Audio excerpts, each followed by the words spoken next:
ಅಮ್ಮ, ಕರ್ಣನು ಅಂತಹ ನೀಚನಲ್ಲ ತಾಯಿ. ನನ್ನೆರಡು ಬಾಹುಗಳಲ್ಲಿ ಬಲವ ಇರುವವರೆಗೂ, ನನ್ನ ದೇಹದ ನರನಾಡಿಗಳಲ್ಲಿ ಒಂದು ಕೊನೆಯ ರಕ್ತ ಇರುವವರೆಗೂ ನನ್ನ ಸ್ವಾಮಿಗಾಗಿಯೇ ನಾನು ಹೋರಾಡಿ ಆತನು ನನ್ನ ಮೇಲಿರುವ ವಿಶ್ವಾಸವನ್ನು ನೀನೇನು ಬಲ್ಲೆ ತಾಯಿ?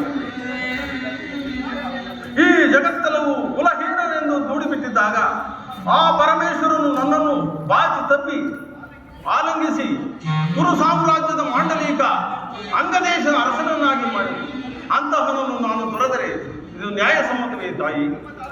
ಸರ್ವದ ಆಗಲಾರದು, ನಾನು ಬರೋಮುಖನಾಗಲಾರದು. ಹೋಗಲಿ ಬಿಡು ಕರ್ಣ. ಈಗಾಗಲೇ ನಂಬಿರುವ ನಿನ್ನ ಮನಸ್ಸನ್ನು ನಾನು ಹೆಚ್ಚಿಗೆ ನೋಯಿಸಿರುವೆ ಕರ್ಣ.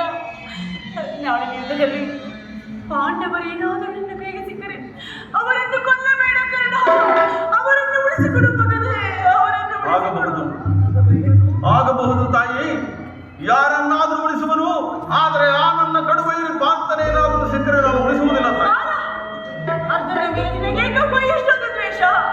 ಹೌದು ತಾಯಿ, ಆ ವೈರಿ ಅರ್ಜುನ ನಡೆದ ಯುದ್ಧವನ್ನು ಮಾಡುವುದನ್ನು ನನ್ನ ಸ್ವಾಮಿ ನೋಡಿ ಸಂತೋಷ ಪಟ್ಟರೆ ಅದೇ ನನ್ನ ಜನ್ಮ ಸಾರ್ಥಕವಾದ. ಅಮ್ಮ, ಕರ್ಣಾರ್ಜುನರಲ್ಲಿ ಇಬ್ಬರಲ್ಲಿ ಒಬ್ಬರಿಗೆ ಮಾತ್ರ ಸ್ಥಾನವಿರುವುದು. ನನ್ನಿಂದ ಅರ್ಜುನನೇ ಮೃತನಾದರು, ಅರ್ಜುನನಿಂದ ನಾನೇ ಮೃತನಾದರು. ನಿನಗೆ 5 ಜನ ಮಕ್ಕಳು ಉಳಿದೇ ಉಳಿಯುವುದಿಲ್ಲ ತಾಯಿ. ಬಿಡು ತಾಯಿ, ಚಿಂತೆಯನ್ನು ಮಾಡಿ.